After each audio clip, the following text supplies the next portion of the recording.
कुछ कहानियां ऐसी होती हैं जो एक ऐसे एक्सपीरियंस को पकड़ लेती हैं जिसे हम सब ने कभी ना कभी महसूस किया है।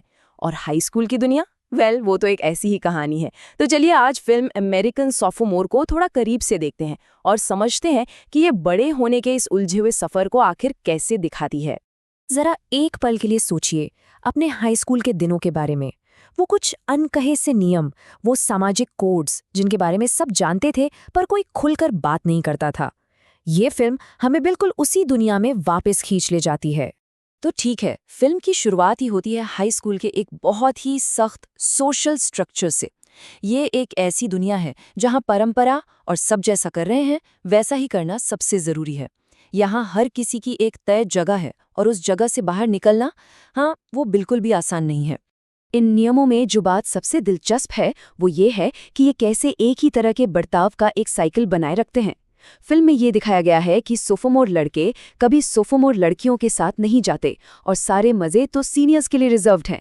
लेकिन इसका सबसे बड़ा एग्जाम्पल है फ्रेशमैन फ्राइडे। ये एक तरह की रैगिंग की रस्म है जहां सोफोमोर नए स्टूडेंट्स के साथ ठीक वही करते हैं जो पिछले साल उनके साथ हुआ था।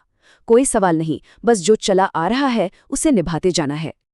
अब इस बने बनाए सिस्टम को जो पहली चुनौती मिलती है वो एक बहुत ही अलग सोच वाले हिस्ट्री टीचर से आती है।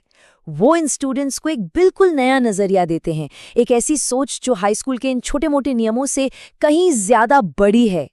तो यहाँ पर जो सबसे खास बात है वो ये है कि टीचर का मानना है कि हिस्ट्री सिर्फ तारीखों और लड़ाइयों को रटने का नाम नहीं है। नहीं, ये उन फैसलों का नतीजा है जो आम लोगों ने लिए थे, बिल्कुल हमारे और आपके जैसे लोगों ने। वो स्टूडेंट्स को ये एहसास दिलाते हैं कि वो सिर्फ हिस्ट्री देखने वाले नहीं बल्कि उसे बनाने वाले हैं। ये सोच में एक बहुत बड़ा बदलाव है, एक तरह से पावर शिफ्ट है। हिस्ट्री को एक ऐसी किताब की तरह देखने के बजाय जो पहले ही लिखी जा चुकी है, टीचर्स उसे एक ऐसी कहानी की तरह दिखाते हैं जिसे स्टूडेंट्स अभी इसी पल में लिख सकते हैं। ये आइडिया कि वो अपने आज को खुद बना सकते हैं, उनके लिए सच में एक गेम चेंजर है। अब टीचर एक और बहुत बड़े आइडिया पर सवाल उठाते हैं और वो है कूल होने का आइडिया। वो हाई स्कूल में सोशल स्टेटस या कहें तो सामाजिक प्रतिष्ठा के इस पूरे कॉन्सेप्ट की ही परतें उधेड़ कर रख देते हैं। फिल्म एक बहुत ही सीधा सा सवाल पूछती है, हाई स्कूल में कूल होने का आखिर मतलब क्या है? क्या इसका कोई फॉर्मूला होता है? क्या ये कोई ऐसी चीज है जिसे खरीदा जा सकता है या जिसे अपनाकर कोई भी कूल बन सकता है? टीचर इस नकली कूल के आइडिया को पूरी तरह से नकारते हैं। वो कहते हैं कि ये तो बस एक फॉर्मूला है जो चीजें बेचने के लिए बनाया गया है। फिल्म यही तर्क देती है कि आपको बताया जाता है ये खाओ, ये पियो, ये पहनो और बस तुम कूल हो जाओगे। लेकिन असली कूलनेस वो भेड़चाल में नहीं बल्कि अपनी असलियत में है। ये खुद से पूछने के बारे में है कि क्या कोई कुछ इसलिए कर रहा है क्योंकि वो सच में चाहता है या सिर्फ इसलिए क्योंकि उसे कूल दिखना है। अच्छा, तो ये सब तो हो गई बड़ी बड़ी फिलॉसफी की बातें। अब देखते हैं कि जब स्टूडेंट्स असल में अपना इतिहास बनाने की कोशिश करते हैं और बुरी तरह फेल हो जाते हैं तो होता क्या है।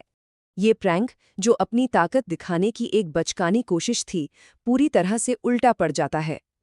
जब वो पकड़े जाते हैं और उन्हें अपनी टीचर मिस हार्ट्स का सामना करना पड़ता है तब उन्हें पहली बार वो एक अथॉरिटी फिगर की तरह नहीं बल्कि एक इंसान की तरह दिखती है। एक ऐसा इंसान जिसे उन्होंने सच में डरा दिया था। और इस कहानी का जो अंत होता है वो कमाल का है। उनकी इस नाकाम बगावत का नतीजा सजा नहीं बल्कि एक ऐसा रिश्ता होता है जिसकी किसी ने उम्मीद नहीं की थी।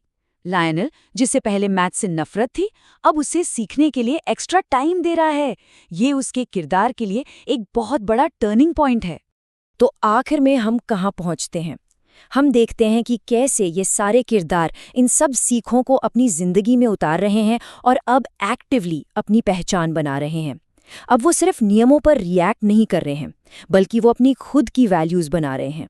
यहाँ हम इन किरदारों के बर्ताव में असली बदलाव देख सकते हैं। लायनल की पढ़ाई में दिलचस्पी, बॉब का हनी को एक इंसान के तौर पर देखना और उसका सम्मान करना, और लुसीला की अपनी क्रिएटिविटी को खोजना, ये सब दिखाता है कि उन्होंने वाकई में अपनी कहानी को अपने हाथों में ले लिया है। हनी और बॉब के बीच की ये बातचीत फिल्म के सबसे ज़रूरी मैसेज को सामने लाती है। ये मैसेज है दूसरों के प्रति सहानुभूति रखने का, उनमें इंसानियत देखने का। जब बॉब हनी को सिर्फ एक चीज की तरह देखना बंद करके एक इंसान की तरह देखना शुरू करता है, वही उसके बदलने का सबसे बड़ा पल होता है। और हम इस कहानी को हिस्ट्री टीचर के इस आखिरी सोचने पर मजबूर कर देने वाले सवाल के साथ खत्म करते हैं।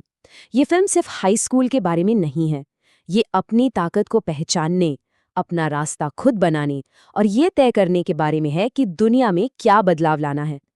और ये सवाल आखिर में हम सबके लिए भी छूट जाता है कि हमारा अपना नजरिया क्या है।